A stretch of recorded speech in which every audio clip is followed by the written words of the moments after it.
হে everyone, আমি alpha. তো আবার একটা নতুন ভিডিও নিয়ে চলে এসেছি আপনাদের সঙ্গে শেয়ার করতে।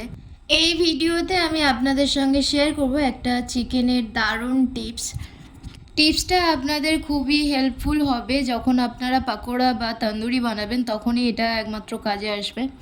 এখানে থাকা চিকেনগুলোকে আমি ফার্স্টে ওয়াশ করে নিয়েছি, দেন লেবুর রস দিচ্ছি। আপনারা চাইলে লেবুর রসের পরিবর্তে ভিনিগারও ইউজ করতে পারেন, বাট আমার ভিনিগারের স্মেলটা একদমই সহ্য হয় না, তাই আমি এখানে লেবুর রস ইউজ করলাম।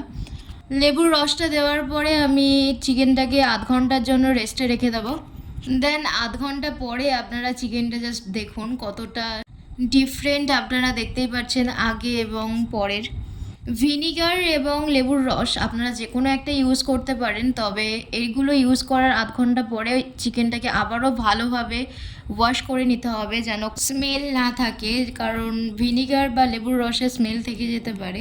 তো লেবুর রসের স্মেল অল্প থেকে গেলেও অসুবিধা নেই, বাট ভিনিগারের স্মেল থেকে গেলে অসুবিধা আছে। আর চিকেনে এই ভিনিগার বা লেবুর রস ইউজ করা হয় যাতে তাড়াতাড়ি চিকেনটা সিদ্ধ হয়ে যায়। আপনারাও চাইলে বাড়িতে এটা ট্রাই করতে পারেন ম্যারিনেটের আগে।